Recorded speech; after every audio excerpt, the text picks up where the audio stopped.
আসসালামু আলাইকুম। আশা করছি সবাই সুস্থ এবং নিরাপদে আছেন। তীব্র গরমে ঘাম হলে অনেকেই ওরসালাইন খেতে পছন্দ করেন বা স্বাচ্ছন্দ্য বোধ করেন। একজন সুস্থ মানুষের আসলে ওরসালাইন খাওয়া কতটুকু নিরাপদ এবং স্বাস্থ্যসম্মত এই বিষয়টি নিয়ে আজকে আলোচনা করব। আমরা সবাই জানি ডায়রিয়াজনিত পানি শূন্যতা হলে খুবই কার্যকরী একটি সমাধান হচ্ছে ওরসালাইন খাওয়া এবং একজন মানুষকে দ্রুত স্বাভাবিক জীবনে ফিরিয়ে আনতে কিন্তু ওরসালাইনের জুড়ি নেই। একজন সুস্থ মানুষের ইলেক্ট্রোলাইট ব্যালেন্সের কথা যদি চিন্তা করি তাহলে কিন্তু লবণ গ্রহণের একটি নির্দিষ্ট মাত্রা রয়েছে এবং সেখানে সোডিয়াম এবং পটাশিয়াম গ্রহণেরও একটি মাত্রা রয়েছে। একজন সুস্থ মানুষের দৈনিক 6 গ্রামের সর্বোচ্চ 6 গ্রাম আমরা লবণ গ্রহণ করতে পারি এবং এখানে কিন্তু সোডিয়াম এবং পটাশিয়ামের একটি নির্দিষ্ট মাত্রা রয়েছে। যেমন সোডিয়াম গ্রহণের মাত্রা হচ্ছে 2.4 গ্রাম এবং পটাশিয়াম গ্রহণের মাত্রা হচ্ছে 3.5 গ্রাম।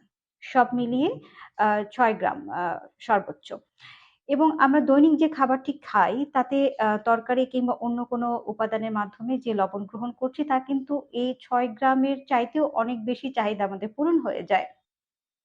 এখন সেখানে যদি এই দৈনিক চাহিদা পূরণের অতিরিক্ত আমরা ওরসালাইনটি খাই তাহলে কি হবে? আমাদের শরীরে কিন্তু লবণের আধিক্য অনেক বেড়ে যাবে এবং এই অতিরিক্ত লবণের কারণে কিন্তু আমাদের শরীরে টক্সিসিটি তৈরি হতে পারে এবং এর ফলে কিন্তু আমাদের উচ্চ রক্তচাপের মতো মারাত্মক যে রোগগুলি রয়েছে সেগুলিতে আক্রান্ত হবার সম্ভাবনা থাকে। এখানে আরেকটি বিষয় ওরসালাইনে কিন্তু লবণের পাশাপাশি সুগারের একটি কম্বিনেশন আছে এবং যারা কিনা ডায়াবেটিক পেশেন্ট আছেন কিংবা কিডনি পেশেন্ট আছেন তাদের তো নিশ্চিতভাবে বলা যেতে পারে চিকিৎসকের পরামর্শ ছাড়া ওরসালাইন খেলে তাদের জন্য মোটামুটিভাবে এটি স্বাস্থ্য ঝুঁকি রয়েছে। এবং এখানে আরেকটি বিষয় যে তাহলে আমরা ওরসালাইনটি কখন খেতে পারি? অবশ্যই খেতে পারেন যদি আপনার পানি শূন্যতা হয়ে থাকে। পানি শূন্যতা কিভাবে বুঝবো?